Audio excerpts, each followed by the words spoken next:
Olá, eu sou a professora Virgínia Fernandes, eu sou médica endocrinologista e na Cesta Metabólica de hoje eu vou apresentar os casos especiais em diabetes. Obrigada, Daniel, obrigada a todo o grupo aqui que faz parte da sexta-feira, né, os residentes, residente da Resmute, interno, acho que tem os residentes da clínica também, que infelizmente eu estou um pouco muito distante de vocês, na verdade, assim, embora esteja no mesmo prédio, mas a gente não está se encontrando muito porque o hospital de Gostal não é tão grande, mas os problemas são gigantes. Então a gente está. Hoje eu amanheci já 6 horas da manhã com uma lista. Então a gente passa o tempo inteiro nessa correria, mas tentando fazer com que, apesar dos problemas, a assistência continue. Embora eu seja dessa casa, o que eu gosto de fazer é o que acontece na sexta-feira e, infelizmente, é o que eu não estou podendo fazer no momento. Mas ontem eu já passei pelo ambulatório, já falei com os pacientes de hoje, que eu conheço alguns há mais de 20 anos, então aqui é a minha casa e é onde eu gosto de estar. E é um prazer passar um pouquinho de tempo com vocês hoje, certo? Então, os meninos me pediram para falar um pouquinho sobre casos especiais de diabetes, que na realidade a gente vai pincelar um pouco sobre diabetes secundário. No finalzinho eu vou mostrar uns casos clínicos aqui que quem já acompanha o ambulatório há algum tempo está meio careca de saber, mas quem não conhece esses casos provavelmente vai atendê-los aí durante o ambulatório, né? Então, a gente tem essa classificação clássica que nós temos, né, do diabetes, onde a gente tem o diabetes tipo 1, que é relacionado à autoimunidade, o tipo 2, que é não autoimune, mas relacionado principalmente, como vocês já sabem, de resistência periférica à insulina, com uma deficiência, uma disfunção da célula beta que ocorre com a evolução da doença. E a gente tem vários outros tipos de diabetes, né, de outras causas. A gente tem o diabetes monogênico, a gente tem as doenças exócrinas do pâncreas, por exemplo, como a fibrose cística, a pancreatite, vários casos onde você tem desenvolvimento de diabetes induzido por drogas, né, como, por exemplo, drogas anti-HIV, depois de transplante de órgão, que esses aí são alguns dos pontos que a gente vai focar um pouquinho rapidamente, e o diabetes gestacional, né? Então, os diabetes secundários, alguns estão aqui relacionados, e outros a gente vai ver ligados a tanto doenças endócrinas como algumas condições, por exemplo, como medicações. Hoje, o que tem saído mais novo em relação ao diabetes secundário é principalmente as novas drogas utilizadas para tratamento de câncer. Então, se começando, teve um editorial que saiu na Frontiers no final do ano passado, e são outros estudos que eles estão fazendo hoje com esse desenvolvimento de drogas com ações mais específicas em alguns pontos celulares. Algumas delas causam diabetes, não tem nada a ver com o uso de glicorticoide, como a gente era acostumado a ver, mas talvez seja um ponto novo que a gente vai, nos próximos anos, ter contato, né? Então, como eu falei, esse aqui tem uma parte do que a gente vai falar um pouquinho na nossa aula. Então, quando você tem um diabetes chamado diabetes secundário, esses casos especiais, o critério diagnóstico ele é o mesmo critério que a gente utiliza em relação a valores de glicemia de jejum, de hemoglobina glicada e do nosso TTGO. Lembrando que nessa validação, o TTGO que ele utilizava era o TTGO de 2 horas, né? Não o TTGO de 1 hora, que a gente tem algo mais recente. Muitos deles eram erroneamente classificados como diabetes tipo 2. E eles respondem por 5% dos casos de diabetes. Claro que se eu for querer comparar com diabetes tipo 2, eu vou ter uma diferença gritante entre um e outro, mas para a gente que está, principalmente para os residentes, né, que trabalham aqui com as doenças endócrinas, isso é algo que é importante que nós precisamos atentar. Então, as causas mais comuns que a gente tem são as endocrinopatias, ou seja, a gente tem várias doenças da endócrino que são relacionadas a distúrbios da glicose, medicamentos disparados, né, os que a gente tem mais causas, agentes químicos ou toxinas, que são chamados disruptores endócrinos, que é algo também que hoje faz parte do nosso estudo do diabetes, né, e mutações e síndromes genéticas que podem estar relacionadas também. Então, das endocrinopatias, a gente tem várias coisas que podem estar envolvidas com relação ao surgimento do diabetes. A gente tem Doenças que podemos ter com produção excessiva de GH, de cortisol, catecolaminas, os próprios hormônios tireoidianos, glucagon, somatostatina, todas essas doenças endócrinas onde você tem um distúrbio de produção em excesso desses hormônios, você pode ter relacionado um distúrbio da glicose e o desenvolvimento de diabetes. Eles estão todos hiperglicemiantes. E a alteração da sensibilidade à insulina, ela está também comprometida na maioria desses casos. Muitos desses casos aí você tem também uma alteração periférica, uma resistência periférica e uma resistência hepática à ação da insulina, que também contribui para que isso aconteça. O excesso de catecolaminas ou somatostatina, como por exemplo a hipocalemia, que é decorrente do excesso de aldosterona, eles também podem diminuir a liberação de insulina pela célula beta. Então, apesar da gente falar também de resistência à insulina, a gente pode ter uma ação direta na liberação da insulina por meio dos canais de sódio e potássio na célula beta, isso pode acontecer. E, em geral, nesses casos, o diabetes manifesto, aquele caso de diabetes onde você encontra clínica de pólis, que você costuma ver naquele diagnóstico clássico, ele ocorre principalmente em indivíduos que já tinham alguma alteração da secreção de insulina, ou seja, quem já tinha algum grau de obesidade, quem tem história familiar, porque muitas das vezes esses casos eles são transitórios e às vezes no tratamento da doença de base a glicemia ela vem a normalizar. Os que persistem assim normalmente já tinham uma predisposição e eles acabam evoluindo com diabetes mesmo depois da resolução do quadro, certo? Aí da clínica, o que é que eles vão apresentar? A clínica de diabetes, muitas vezes, ela está relacionada a uma alteração do distúrbio da glicemia, ou seja, a glicemia alta pode ter aquela clínica de pólis, mas a maioria das vezes é o quê? É uma alteração nos exames laboratoriais, onde você tem uma glicemia elevada e aquele paciente que tem a clínica da doença subjacente, da doença de base que ele tem, certo?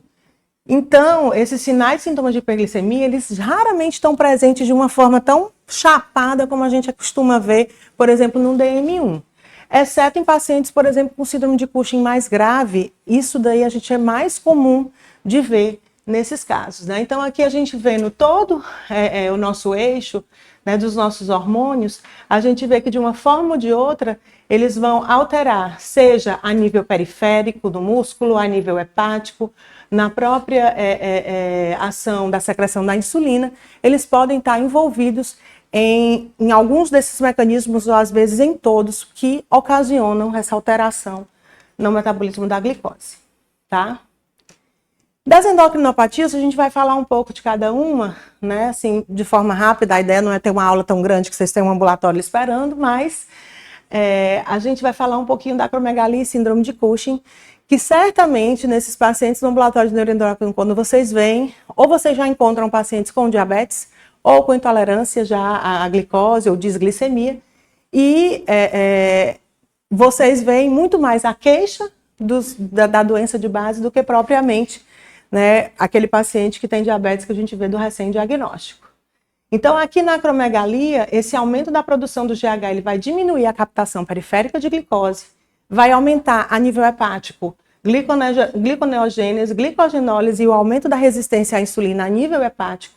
Aumenta também no tecido lipídico a lipólise e diminuição, por exemplo, da captação do HDL, que nos protege de uma hipertrigliceridemia, por isso que esses pacientes muitas vezes têm um triglicerídeo mais alto. E você também pode ter uma redução na função da célula beta e da secreção de insulina. Todos esses mecanismos, ou seja, você tem todos os mecanismos hiperglicemiantes, seja pela redução de produção de insulina, mas principalmente por essas alterações periféricas de resistência à insulina. Na síndrome de Cushing, apesar do início do hormônio, do eixo hormonal ele ser diferente, tem muita coisa semelhante, né, que ocorre. Então, na síndrome de Cushing, seja ela por uma produção de cortisol a nível adrenal ou por um aumento da produção do ACTH a nível central, nós vamos ter várias outras manifestações relacionadas. Nós podemos ter uma diminuição aqui da secreção incretínica a nível intestinal, então nós já temos um outro mecanismo daquele octeto que a gente sabe do diabetes envolvido. Você pode ter de disfunção de célula beta, aumento da resistência à insulina e da glicogenólise, que predispõe também esteatose hepática, e, obviamente, a obesidade visceral, que é um outro mecanismo de resistência à insulina que a gente tem. Então, esses são os mecanismos. Nós temos aqui, obviamente, outras manifestações da doença, mas para vocês entenderem quais são os mecanismos, no caso do Cushing, que estão envolvidos com a hiperglicemia. No caso, por exemplo, de doenças como o feocromocitoma, o que é que nós vamos ter? A gente vai ter um aumento da produção de catecolaminas, e esse aumento da produção de catecolaminas, a gente sabe que é aquele quadro clínico que a gente pode encontrar no feocromocitoma, de aumento da hipertensão da pressão de forma paroxística, cefaleias, palpitação, né, uma sudorese excessiva e uma hiperglicemia, que é ocasionada pela diminuição da captação periférica da glicose, aumento da gliconeogênese e da lipólise e diminuição da secreção de insulina. Então, as catecolaminas, elas também estão envolvidas com esses mecanismos. Já na doença de Graves, né, a gente tem aumento dos hormônios T3 e T4, que também fazem alterações importantes relacionadas à lipólise, né?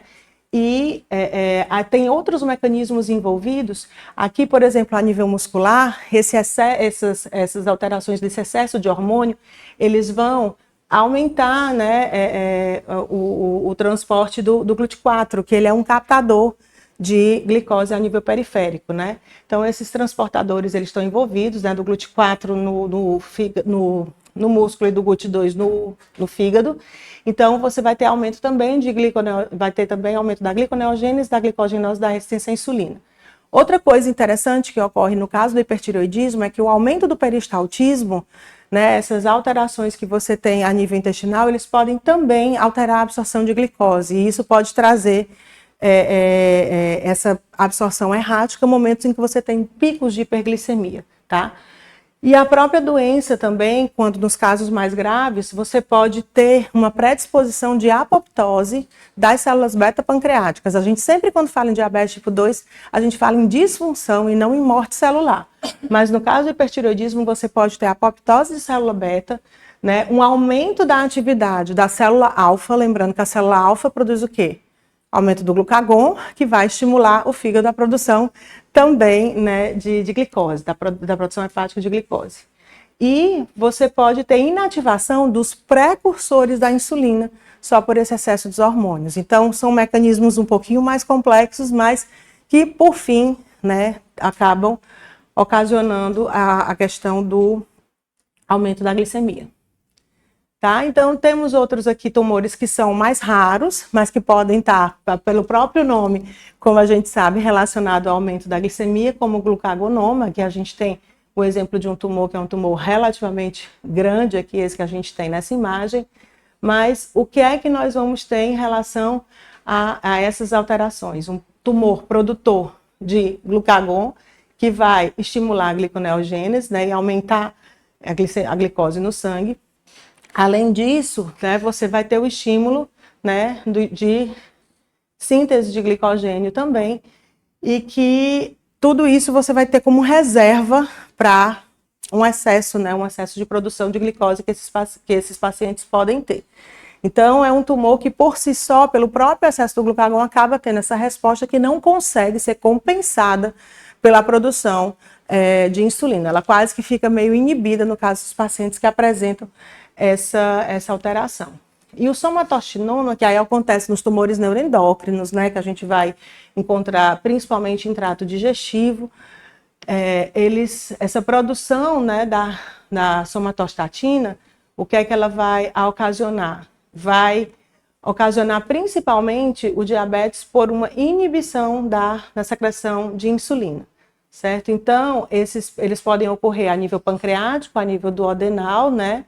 E raramente podem ocorrer em outros locais do trato digestivo, como o cólon, mas o que vai acontecer com eles principalmente é essa inibição, o diabetes por essa inibição da produção de insulina a nível pancreático, tá?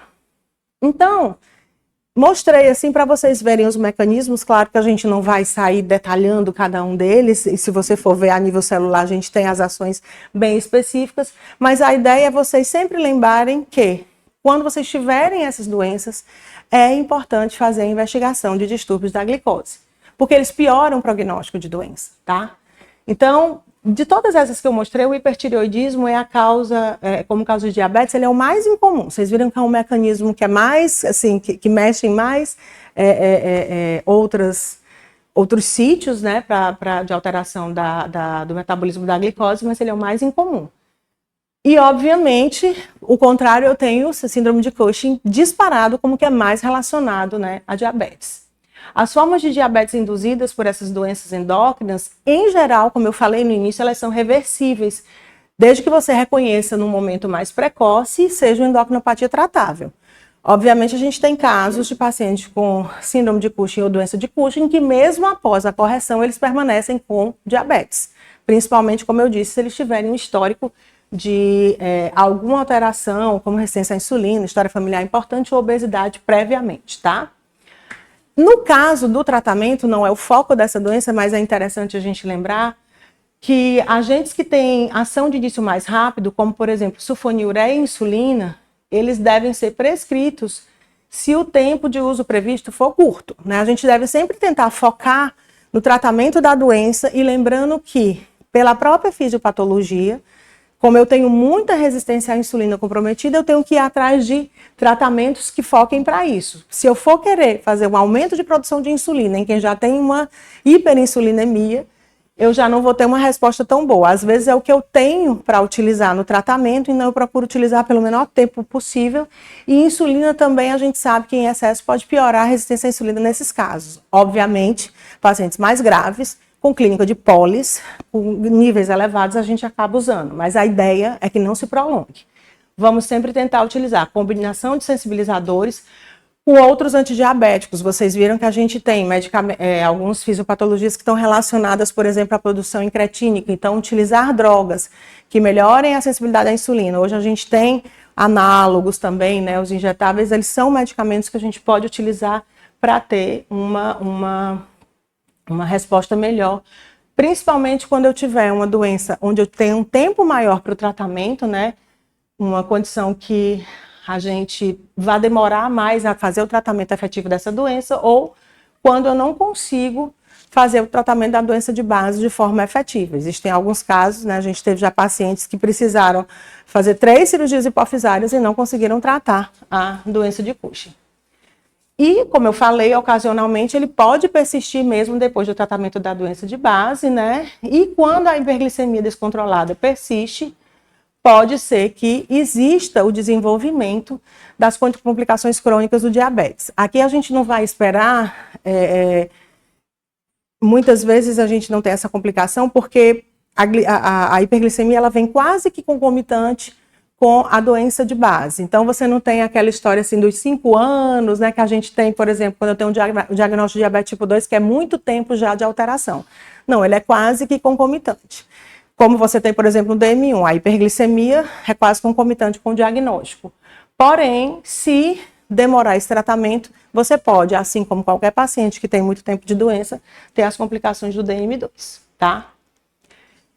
Em relação aos distúrbios pancreáticos, mas que acabam não aparecendo tanto para a gente, eles vão muitas vezes para cirurgiões e para outras especialidades, eles podem estar relacionados também a diabetes secundária, né? Por exemplo, a pancreatite crônica, por exemplo, quando é relacionada ao alcoolismo, um tumor de pâncreas. No caso da fibrose cística, onde você tem aquele espessamento das secreções e dentre esse espessamento de secreções você também tem para liberação de insulina também nos ductos pancreáticos, hemocromatose, onde você pode ter infiltração pancreática também, no caso de desnutrição, trauma pancreático ou pancreatectomia por alguma outra causa, né? Então, nós vamos ter o quê? Nessas alterações pancreáticas, uma diminuição da massa de ilhota de célula beta. Em geral, você tem uma deficiência à insulina semelhante ao DM1, são pacientes que têm insulinopenia, não é aquela resistência à insulina que a gente é acostumado a ver. Eles são muito vulneráveis à hipoglicemia, porque na maioria das vezes a gente tem o quê? Um efeito compensatório de célula beta, célula alfa.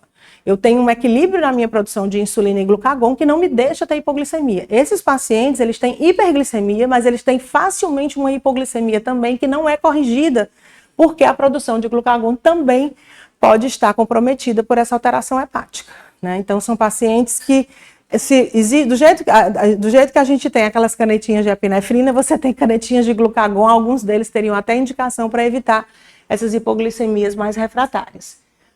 Eles podem ter também deficiência de enzimas pancreáticas exócrinas, então alguns desses pacientes, principalmente os que fazem pancreatectomia, podem ter esteatorreia como quadro clínico junto, e a cetoacidose não é comum nesses casos, tá? Então, no caso dos pacientes que têm essas alterações hepáticas, a meta do tratamento é prevenir hipoglicemia ou hiperglicemia, é tentar deixá-los mais estáveis possíveis. São pacientes que muitas vezes são candidatos à bomba de insulina. Se não forem candidatos, eles precisam utilizar análogo e, de preferência, com monitoramento contínuo de glicose com alarme, para eles poderem tomar algumas medidas, né? Hoje, graças a Deus, o Libre pode nos oferecer isso, para a gente ter uma segurança a mais. A gente teve um caso de uma paciente que tinha convulsão toda semana por conta das hipoglicemias. Então, é algo que é muito, muito, muito ruim no tratamento desses pacientes. Então, similar ao DM1, então você faz uso de pequenas doses frequentes de insulina ultra rápida. Ou seja, você usa pouquinho, várias vezes, que é uma forma de tentar evitar a hipoglicemia. Mas as metas, você lembra que tratamento de diabetes, quais são as metas? Nesses pacientes tem que ser muito individualizado e você não tem aquele mesmo critério de rigidez. Por quê? Porque eles são pacientes que são facilmente lábeis, né? Então eles têm um risco muito grande de desenvolver hipoglicemia. Você tem uma meta de um jejum um pouquinho mais larga, que lhe dá uma margem aí para evitar a hipoglicemia. E o prognóstico nesses casos, obviamente, ele é determinado pela doença de base, né, e não pelas complicações do diabetes. A complicação do diabetes que a gente olha nesse caso é a complicação aguda relacionada à hipoglicemia. Como eu falei, pela hiperglicemia e cetoacidose, ela não é uma coisa comum. Complicações microvasculares e neuropáticas, em geral, nesses casos, ela ocorre quando os pacientes têm pancreatite crônica de longa duração, especialmente secundária ao uso de álcool, por outros mecanismos também, principalmente deficiências de vitaminas, certo? E em pacientes que têm desenvolvimento de diabetes e têm mais de 60 anos, é importante pensar em diabetes secundários, principalmente o carcinoma de pâncreas, que hoje parece que está, assim, uma verdadeira epidemia, né? E ele coloca como 60 anos, mas a gente está aterrorizado como pessoas abaixo dos 50 estão apresentando. Então, assim, ele pode ser um sinal de alerta, principalmente naqueles pacientes em que a gente não vê aqueles fatores de risco tão importantes. Lembrando que é uma alteração que, diferente do que a gente costuma ver em pacientes adultos que desenvolvem diabetes, que geralmente têm sobrepeso, esses pacientes vêm apresentando perda de peso. Então, você está apresentando perda de peso ou anorexia e pacientes com distúrbios da glicemia, a gente precisa olhar com carinho para esse tipo de alteração. Em relação aos fármacos, né, os compostos químicos e toxinas, esse aumento da glicemia ele é frequentemente associado, né, às medicações, principalmente em pacientes que têm maior risco, né, para desenvolvimento de diabetes. Os pacientes podem desenvolver cetoacidose ou estado hiperosmolar não cetótico, né, mas não é uma coisa comum. O diagnóstico, quando é secundário a essas medicações, ele precisa ter uma suspeita clínica grande e principalmente uma familiaridade com o perfil dessas medicações, né? Os efeitos colaterais. Infelizmente, às vezes a gente prescreve um monte de coisa e tirando o corticoide, que está sempre na nossa cabeça e às vezes até passa batido, a gente não lembra de fazer um estudo em relação a tudo que o paciente usa de medicação. A gente lembra quando um paciente desenvolve um quadro como, por exemplo, um Cushing exógeno. Aí esse a gente vai fuçar tudo no mundo, mas nesses casos a gente às vezes não observa. E muitas vezes, só com a retirada do agente que causou a hiperglicemia, a glicose normaliza. Mas se houver impossibilidade de descontinuar, aí você precisa fazer o tratamento como você faz o tratamento do diabetes, com dieta, atividade física e antidiabéticos com ou sem insulina, obviamente, dependendo da glicemia do paciente. Então, aqui é uma pequena lista de tudo que pode causar hiperglicemia, tá certo? E que podem causar, como a gente chama, diabetes secundário. Dos diuréticos, a gente tem aí, principalmente os que a gente usa furosemida e os tiazídicos, né? Assim, lembrando que muitas vezes a gente não retira essas medicações, tá? A gente às vezes vê, quando a gente é muito caxias, não, eu não vou colocar hidroclorotiazida no meu paciente que tem diabetes e hipertensão, porque vai piorar o controle glicêmico dele. Se isso for importante para controlar a pressão dele, você aumenta o tratamento do diabetes. Mas você não vai deixar de usar. Mas é para a gente importante a gente lembrar, principalmente quando nós precisamos fazer um rastreamento mais fino, tá? Antihipertensivos, a gente muitas vezes não lembra, mas beta-bloqueador, clonidina e diazóxido também podem causar distúrbios da glicose, né? Os hormônios, desde os anticoncepcionais, que a gente usa de forma ampla, né? Aos glicocorticoides, que aí eles estão no top 1, né? Daí dos que ocasionam. Mas a gente tem, por exemplo, o hormônio do crescimento. Então, crianças que a gente está fazendo reposição, que a gente está fazendo tratamento com GH, nós precisamos fazer monitoramento da glicemia. Mesmo que seja aquele meninozinho novinho, magrinho, quietinho, você pode, às vezes, ter alteração da glicemia só pelo uso do hormônio, né? Não é infrequente. O interferon alfa, né, que se utiliza para tratamento de algumas doenças. Agentes psicoativos que a gente lembra muito que podem estar relacionados à obesidade, mas a gente tem medicamentos, por exemplo, como o lítio, né, que podem causar hiperglicemia, e os antipsicóticos atípicos. Fármacos para tratamento da epilepsia, como a fenitoína, né? Agentes antineoplásicos, esse aqui a gente não tem tanta familiaridade, mas se vocês forem estudar, quando vocês forem ler artigos, principalmente onde eles fazem desenvolvimento de diabetes em cobaia, a estreptozosina é o que eles utilizam para você desenvolver como se fosse um diabetes tipo 1 naqueles ratinhos, porque eles causam destruição de célula beta. Então, essa droga aí, quando a gente vai nesses estudos, a gente encontra muito, né? Inibidores de protease aí que a gente utiliza para o tratamento do HIV, né? Então, a gente vai ter todos esses envolvidos. E aí, qual vai ser o mecanismo de ação? Esses aqui que estão em verde, como por exemplo a fenitoína e as tiazidas, é principalmente na liberação de insulina na célula beta. Eles vão lá naquele canalzinho de sódio e potássio, onde você tem o que dá o gatilho para a liberação da insulina, né? No caso, por exemplo, de antipsicóticos atípicos, anticoncepcionais e glicocorticoide, a resistência à insulina e o aumento de peso que essas drogas podem ocasionar são o mecanismo principal. Essas outras aqui, como eu falei, são destruidores de célula beta, como eu disse, até para simular um DM1 lá dos ratinhos. E o interferon, ele causa a produção de anticorpos anti-ilhota, né? Então, é o que está acontecendo, por exemplo, com essas drogas, quando eu falei no início desse editorial que saiu no ano passado, para esses tratamentos-alvo que a gente tem de câncer. Então, por isso que é algo que eu acho que a gente vai ver mais frequente, tá? E, obviamente, a gente tem também algo que é mais frequente para a gente ver aqui na endócrino, que são a questão dos disruptores endócrinos, os contaminantes ambientais, que a gente tem vários deles que estimulam receptores hormonais, né, que não são drogas que a gente utiliza para um tratamento usual, mas que podem estar dentro do nosso ambiente e que podem predispor a diabetes ou alteração na glicose. Então, aqui são alguns exemplos dos disruptores. Talvez o que vocês mais conheçam seja o bisfenol A, que é o que está presente no plástico, inclusive que foi proibido para uso em crianças, em mamadeiras, chupetas, né?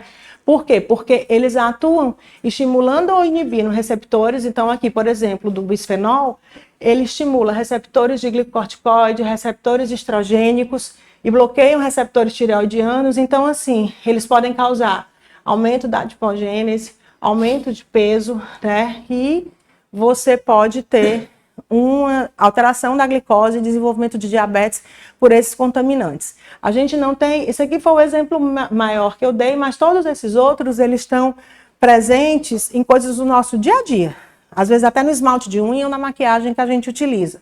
Então é para a gente entender, eles são chamados de disruptores, por quê? Porque eles vão pegar os receptores normais que nós temos para os nossos hormônios e vão atuar como se hormônios fossem ou bloqueando ou estimulando.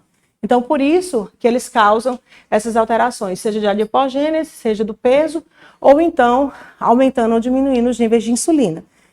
Isso é super importante porque a gente não tem estudo, não pode ter estudo controlado em relação a isso. Em geral, são estudos retrospectivos, ou seja, em humanos eu não posso chegar e dizer, não, você vai usar tudo que tem a bisfenol A para eu ver com quanto tempo e que dose você vai desenvolver tal ou tal manifestação. Mas é importante saber que quanto mais precoce o contato que você tem com isso, e quanto mais tempo, provavelmente isso você tem desfechos piores, tá? Esses estudos principais que foram feitos foram em animais, né? Que é o que observados em animais. Mas para a gente entender que, para além do que nós utilizamos de forma regular, tem coisas que a gente não controla e que estão envolvidos nisso aí. E dentre esses, obviamente, a gente tem alguns componentes, por exemplo, como as organotinas, que estão nos venenos, nos agrotóxicos que são utilizados na lavoura. Então, de forma maior ou menor, a gente está exposto a isso aí, tá? Tá aqui os receptores glicocorticoides, do PIPAR também, só vocês lembrarem, né, quando eles estão envolvidos.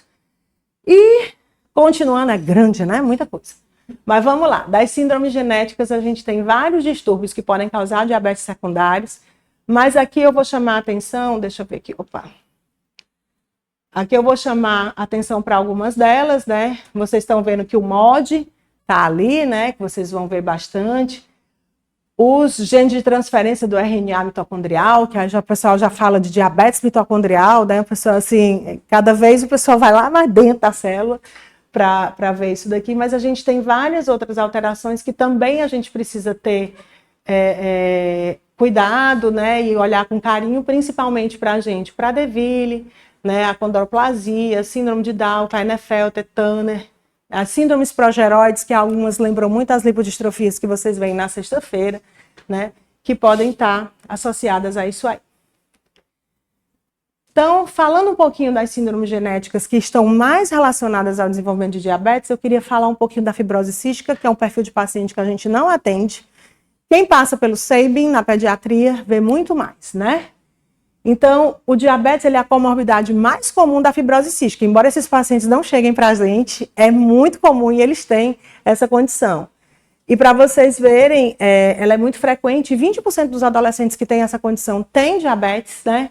E cerca de metade dos adultos também, né? Ele está associado principalmente a um pior estado nutricional, então ele não é um diabetes que é fácil de conduzir. E fora os quadros infecciosos importantes que esses pacientes têm, que descontrolam mais ainda a glicemia. Então não é um quadro que é muito fácil da gente conduzir, não.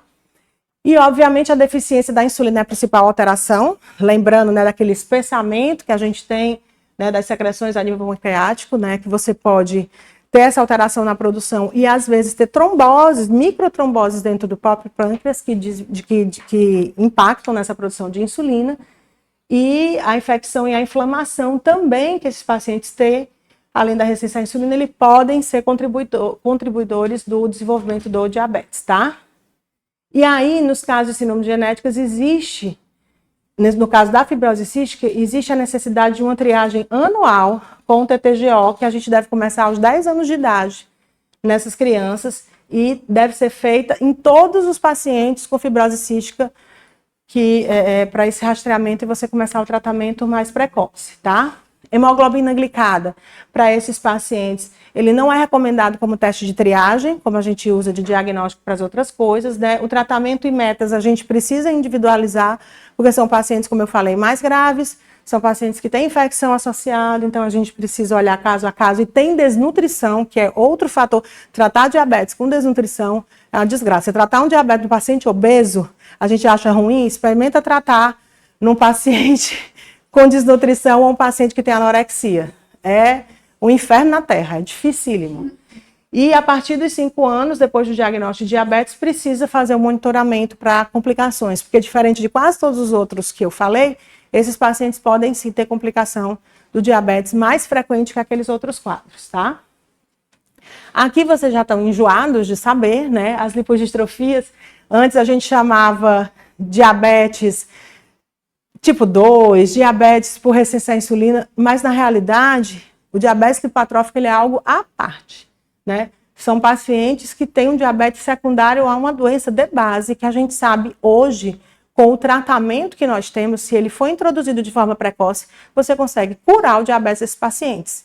Esse diabetes é principalmente por resistência à insulina grave e deposição ectópica de gordura, que eu não vou falar muito mais, porque aqui vocês vão ter aula específica sobre isso, e vocês veem bastante. E para finalizar, eu vou mostrar casos que os meninos já conhecem, já estão carecas de saber, mas assim, é o que às vezes nos inspira, além do que a gente tem das endocrinopatias, a lembrar de um diabetes que é diferente. E vocês sempre têm que ter na cabeça, paciente que está muito difícil de eu controlar meu diabetes, fazendo tudo, o diabetes dele, fazendo tudo que eu tenho que fazer, tem alguma coisa errada, eu preciso investigar alguma causa secundária. Aqui a gente é muito enviesado para a lipodistrofia, mas essa máxima ela vale para tudo e para a gente investigar outras condições, tá? Então, eu vou mostrar aqui 3 casos clínicos para vocês verem e que foram casos reais dos nossos ambulatórios, né? Vou mostrar primeiro um caso de um paciente que veio para a gente com 51 anos, era um paciente HIV positivo vindo do São José, foi encaminhado por Daniel, né, Daniel? Daniel, a gente, 4 anos, 3 anos, quebrando cabeça com ele aqui, mais ou menos isso, né? Então, era um paciente que estava em uso de lamivudina, efavirenz e tenofovir, tinha uma carga viral indetectável, CD4 normal, ou seja, do ponto de vista do HIV dele, ele estava muito, muito bem. Só que em 2000, isso 3 anos depois, né, que ele tinha começado esse tratamento, ele começou com pólis, perda ponderal, fazendo glicemia de 321, DM2, o bom e velho diagnóstico de DM2 que nós damos, né? E aí ele começou metformina, porque a gente sabe que esses medicamentos estão relacionados à resistência à insulina maior, e começou a insulina, usando as doses crescentes, onde ele chegou a fazer mais de 4 unidades quilo dia, e não fazia nem cosquinha na glicemia dele, certo? O peptídeo C dele era de 1,91, uma hemoglobina glicada de 15,6 e nível de insulina maior que 300. Então, meu filho, insulina ele tinha aqui um quadro que a gente via de uma hiperglicemia importante, uma hiperinsulinemia muito importante, tá? Apresentava também um quadro de proteinúria também importante, dislipidemia, né? E tinha perdido 29 quilos em 2 anos, estava com IMC de 16. Quando a gente viu o exame físico dele, ele não tinha acantose, não tinha nada de cetoacidose, ele é bem magrinho, mas ele não tinha nenhum sinal para lipodistrofia, aquela fotinha que eu tinha mostrado para vocês, infecção ou neoplasia. Viramos de cabeça para baixo ele. E ele era muito aderente ao tratamento. A gente, inclusive, internou, porque nós tínhamos certeza que ele mentia, e o bichinho não mentia. Ele fazia tudo certinho, e as glicemias eram esse desastre. E aí, com doses de mais de 5 unidades quilo dia, glicemia de 300. No desespero e nessa internação, começamos a fazer bomba de insulina. E para poder a glicemia dele, às vezes, sair do HI ou chegar assim, no nível de 400 que a gente estava pulando, ele usava 3.600 unidades por dia de insulina. Ótimo! Conseguiu aparecer um número no glicosímetro. Como é que dá alta com essa dose de insulina? Desespero, né? Então, assim, a gente viu realmente que ele era um paciente, tadinho, que não tinha culpa de nada do que ele estava fazendo. Ele fazia tudo certo e ele tinha algo que a gente era que não sabia o que era. Então, ele tinha também um hipossubclínico, tá? Ele saiu de alta usando metformina, pioglitazona, dapaglifosina, alogliptina. Doutora, por que foi isso? Meu amor, era o que tinha de amostra. A gente juntou tudo que tinha no armário lá de baixo e deu para ele, tá? E a gente saiu com essa dose altíssima de insulina e a Medtronic fez a caridade de emprestar uma bomba. Então ele fazia a bomba e ainda fazia doses adicionais, porque não tinha como ele conseguir fazer tudo o que ele precisava só na bomba. E saiu de alta com aquela glicada linda de 15,4. A gente olhava assim, era do jeito que vocês estão aí, a gente ficava olhando um para a cara do outro sem saber para onde fazer, né? E tá aqui ele, ó, com a sua bomba de insulina, com aquela dose gigantesca, que todo mundo achava que a gente era doido. Não tinha nada de acantose. E era um senhor magrinho, show de bola. E ele não tinha... Só desesperava a gente com essa glicemia que ninguém sabia o que era. Aí, caso 1, tá? Vou agora mostrar o caso 2. Porque eles não vieram muito afastados um do outro, não. O pessoal disse que o pessoal pega uma Topic, né? Assim, quando você tem um caso, eles vêm de Topic. Era um paciente também de 50 anos, sexo masculino, que veio dar hemato pra gente. Na realidade, quando ele veio, o Manuel ligou, Virgínia, estou mandando um paciente para vocês. Foi um paciente que já passou pelo doutor Otto, pelo doutor Tavares, pelo não sei o quê. E aí eles não souberam e mandaram para cá. Eu digo, ferrou. Se passou pelo doutor Otto, pelo doutor Tavares, veio para cá, eu digo, Daniel, eu não quero ver esse paciente, não. Porque eu não sei o que a gente vai fazer com ele. Mas ele tinha diabetes, astenia, uma diminuição de força importante, artralgia em cotovelo, joelho, e tinha uma hiperpigmentação da face, nas dobras, no tronco superior, associada a uma hiperceratose há mais ou menos 3 anos. E ele tinha ido para hemato com suspeita de hemocromatose, que foi descartada. Ou seja, querendo dizer assim, ele ficou preto. Ele era um homem negro, mas ficou mais escuro ainda, tá? Tinha essa ferritina ali, mas que a gente sabe que é ferritina de síndrome metabólica, não é uma ferritina de diagnóstico de hemocromatose, apesar de ter chegado a ser mais alta, com níveis de transaminase também alterados, avaliação para Cushing negativa, fizeram uma biópsia de pele, porque era o que tinha alterado, só encontraram a acantose, ou seja, aquele escurecimento que ele tinha parecia ser realmente da acantose. Não tinha outros fatores de risco, tinha bebido no passado, que ele tinha de história familiar, um irmão com espondilite, tinha esteatose moderada, e quando ele tinha ido para a clínica médica, por conta dessa acantose que chamava muita atenção, pensaram na possibilidade de uma acantose paraneoplásica, reviraram ele de cabeça para baixo e o rastreamento foi negativo, exceto por um microcarcinoma papilífero de tireoide, que eles olhavam e digo, não pode. Não é possível que um negócio desse tamanho vá dar uma síndrome paraneoplásica dessa, mas era o que ele tinha de positivo. Descartada essas outras síndromes endócrinas, né? E ele usava drogas gradualmente elevadas, né, de insulina, fazia uso da DAPA, metformina, pioglitazona, vildagliptina. Novamente, era o que se tinha para dar de amostra, era o que a gente fazia.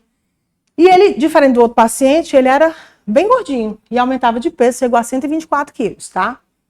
Mas não atingia controle glicêmico adequado, com doses altas. A gente também tinha dificuldade de aumento muito de dose para ele, porque ele já era obeso, mas com mais de 300 unidades dia, glicemias sempre bem elevadas. Tá aí ele, ó. Você pode ver, o tom de pele dele é esse aqui, mas ele começou a ficar bem escurinho, certo? E uma pele muito, muito, assim, apergaminhada, era uma coisa, assim, bem grosseira mesmo, e que foi onde foi biopsiado e que deu só realmente a acantose. Mas vocês veem que é um perfil de paciente, assim, em termos de história, de uma glicemia de difícil controle com dose alta, mas com perfil bem diferente daquele outro paciente que eu mostrei para vocês, tá? Ele é fujão. Marca as consultas, não vem, tudo. Fujão. Não, a esposa dele me liga, de 3 em 3 meses ela me liga, mas para vir, morre de medo. E outro caso, que aí agora é uma moça de 26 anos, né? Ela vem encaminhada de outro residente nosso, primo de Juju, o dono do Sobral. Eu sei que ele caminhou para a gente. Essa paciente ela tinha aberto um quadro com sintomas gripais, artrite em joelhos, em metacarfalangianas, interfalangianas proximais, com história de astenia, vertigem, dispneia e com febre, tá? E tinha uma anemia importante, né, de 5,2 com hiperglicemia de 448. E ela foi internada lá em Sobral para investigação desse quadro clínico, fazer transfusão, mas não conseguiu transfundir porque ela tinha presença de autoanticorpos no teste de compatibilidade, não encontrava bolsa de sangue compatível para transfundir. Então, pensando na anemia hemolítica autoimune, que era a hipótese diagnóstica, fizeram imunossupressão alguns dias com 1 mg por quilo de prednisona e no 5º dia começaram a reduzir a dose para tentar fazer essa transfusão. No painel autoimune dela, só lembrando aqui, no paciente anterior que tinha o irmão com história de espondilite, aquelas artralgias, o painel imunológico dele foi todo negativo, tá? Ela tinha um FAM 1/640 pontilhado pleomórfico e um anti-GAD positivo. Então, o diagnóstico lá em Sobral, lúpus, bem claro, lúpus com anemia hemolítica, paciente jovem, tendo febre, artralgia, artrite, né? E um DM1, porque ela tinha um anti-GAD elevado e tinha uma glicada alterada. Show de bola. Começaram a insulinoterapia com ajuste a cada 48 horas e a paciente fazia uso de altas doses de insulina humana, tá? Ela chegou a fazer imunoglobulina e rituximab por conta do quadro do lúpus, mas continuava com glicemias acima de 500 e com péptido C alto.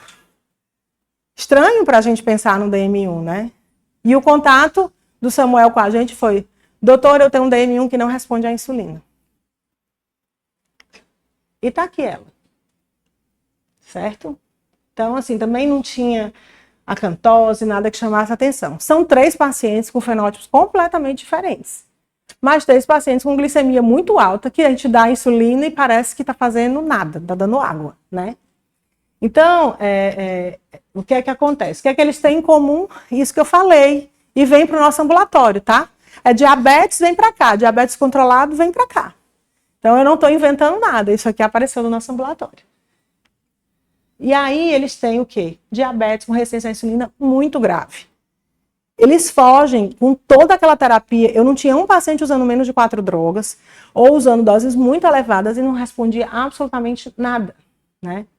Então, existe um outro tipo de diabetes secundário, casos especiais de diabetes, que são chamados o quê? As síndromes de resistência à insulina.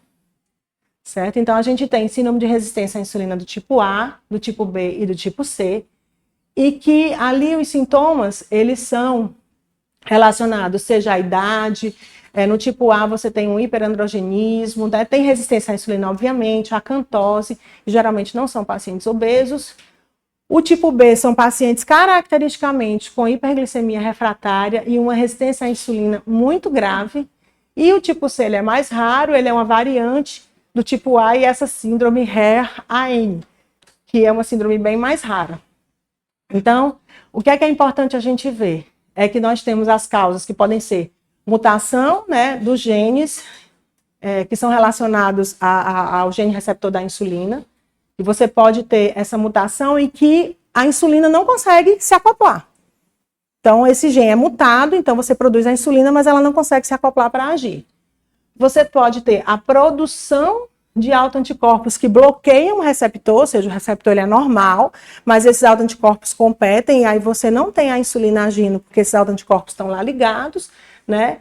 E aí você também tem desse tipo C, essa redução do receptor por alterações, né, das atividades das quinases. Então, no final das contas, aqui não é a produção de insulina que está alterada, mas onde a insulina vai se conectar para poder agir. Com mortalidade muito alta, né? Você vê que o tipo A é uma mortalidade bem jovem, aqui no tipo B quase 50%, e aqui você não consegue, às vezes, nem que o paciente tenha uma sobrevida maior, né? Os tratamentos, aqui a gente vai ver muitos relacionados a tratamentos de doenças autoimunes, com altos anticorpos, com dose de corticoide, né?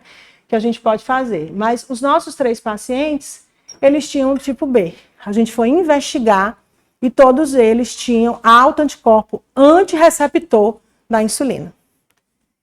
Então, mesma fisiopatologia, manifestações completamente diferentes das doenças, né? Então, eles têm autoanticorpos policlonais circulantes, que geralmente são de imunoglobulina G, dirigida contra o receptor da insulina. Portanto, dar insulina para eles tem que ser uma quantidade muito grande para ele ir atrás de um ou outro receptor que não tenha lá o autoanticorpo para ele poder agir, tá? E aí, ó, esse nosso paciente, a gente faz o tratamento, pode utilizar anticorpo monoclonal, corticoide, imunossupressores. A gente começou com corticoide, mas só para vocês entenderem, né, que um autoanticorpo positivo, uma glicemia de, como eu falei, em níveis de quase 1000 que ele tinha, e o que é que eu vou fazer para ele? Vou pulsar com corticoide. Olha que legal. A gente ficou tudo morrendo de medo, né? Mas é só para mostrar para vocês aqui o que a gente teve da curva-resposta dele. Aqui era o que nós tínhamos, né? Que os dias em relação às doses de insulina, né? Que nós tínhamos aqui, e aqui os dias, né? Que a gente utilizava, que a gente ficou utilizando a medicação. Então, deixa eu ver o que é que a gente tem mais. Pronto. Ele era um paciente que usava dose muito alta, né? Com glicemias muito elevadas, e quando eu comecei a dar o corticoide, olha aqui como foi reduzindo a dose de insulina dele. Só que aqui por volta desse dia, a gente teve depois um aumento, que foi quando a gente chegou na dose de 20 miligramas para ele. Certo? Então ele ficava bem com doses um pouquinho mais elevadas. E a gente foi tentar investigar o que é que acontecia com ele. Eu sei que nessa investigação ele piorou a função renal, piorou da proteinúria, e quando nós fomos discutir com o pessoal da Infecto, eles disseram, olha, ele pode estar piorando a função renal por causa do efavirenze. Troca o efavirenze pelo dolutegravir? Trocamos pensando no rim. Quando a gente trocou e não tinha mais mexido no corticoide dele, então provavelmente esse foi um quadro, a gente vai ter essa publicação, que é um paciente que desenvolveu síndrome de resistência à insulina secundária a um antirretroviral.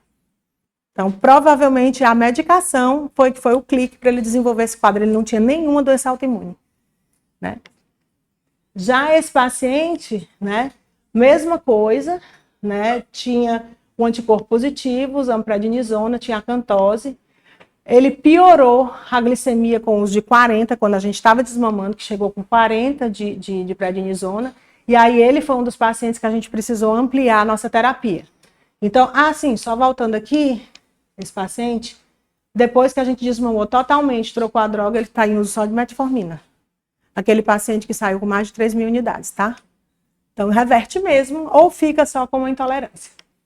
Então, nesse paciente aqui, a gente usou ciclofosfamida, ele não conseguiu manter porque fez uma lesão oral, trocamos pelo micofenolato, e ele não conseguiu tolerar porque teve diarreia, então a gente precisou suspender tudo, e depois voltar ao corticóide desmamando mais lentamente. Só que assim, ele está em acompanhamento junto com o pessoal da reumatologia, e ele fica fazendo pulsos de medicamentos, né? A gente já usou methotrexate, a gente fica tentando manter ele assim, depois desmamou tudo e ele acabou. Ele era um paciente com alto risco, já era um paciente obeso, tudo. Ficou com diabetes, mas com uma dose de medicação que hoje é mais tolerável, tá? Então, é um paciente que só para vocês verem a diferença do que era a mão dele e o que é que estava ficando. Assim, da resistência à insulina, como melhorou. A gente diz que é a síndrome do Michael Jackson, né? Ele vai ficando branco ao contrário. Mas ele é muito difícil, ele é pouquíssimo aderente. Tem, assim, falta as consultas. Ele vem, o pessoal da Reuma diz, eu só marco se você for para endócrino. Aí ele falta, aí diz, não, o pessoal da endócrino não me atendeu. Eu digo, tenha vergonha. Você falta as consultas, ele morre de medo, porque diz que a gente passa remédio demais. Mas, enfim. Hoje ele está sem essa acantose e fica com esse tratamento intermitente por causa disso, mas ele ficou com diabetes. E essa outra paciente é o caso mais frequente que a gente tem, né? Ela foi iniciado a prednisona, foi prescrito antidiabético oral, lembrando que ela não era um DM1, aquilo era uma chuva de autoanticorpos que ela tinha e esse antigad caiu no meio da história. Então, dar insulina para ela não estava resolvendo, a gente mudou para antidiabético oral, né? E ela teve um bom controle glicêmico em 7 dias de terapia, de corticóide e droga oral, e foi iniciado o desmame da prednisona, porque ela tinha feito prednisona naquele período da anemia hemolítica, mas foi pouquinho tempo, foram só 5 dias. A gente manteve mais tempo e saiu desmamando. Eu sei que, aqui para a fotinha dela, a bichinha usou tanto corticóide que ficou cheia de acne, mas para você ver que ela chegava a fazer DX de 69, 83, isso aqui é a letrinha dela, mostrando como realmente ela veio melhorando em casa com esses níveis glicêmicos controlando. Esse é o mais comum, não chega para a gente porque são pacientes que em geral são tão graves e vão para o reumato e fazem o tratamento de pulso para uma anemia hemolítica, para uma doença renal e acaba tratando diabetes aí que está misturado por conta dessa chuva aí de autoanticorpos. Mas o que é interessante é que se vocês conversarem com o pessoal da reumato, não é infrequente eles pegarem esse perfil de paciente com lúpus, que é a causa mais comum, com glicadas de 15, 16. Mas eles não chegam para a gente por isso, porque eles fazem normalmente o tratamento e trata junto, tá?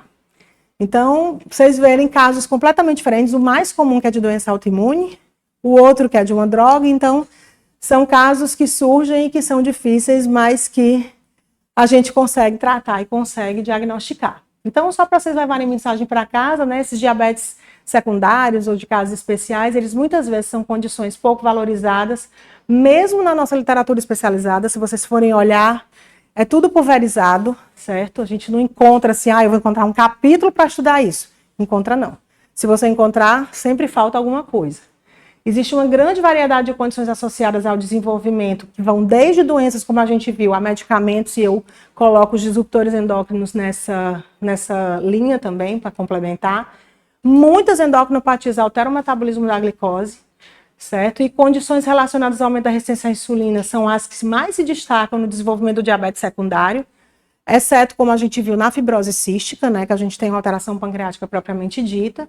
Corticoides são disparadas as drogas mais associadas ao desenvolvimento de diabetes e, em geral, o tratamento da doença de base também é o principal tratamento do diabetes nesses casos, tá? Então, gente, eu sei que é chato, foi muita coisa, mas é para ter embora tenha sido muita coisa, foi só para ter realmente um overview. E se vocês tiverem alguma dúvida, eu estou aqui à disposição.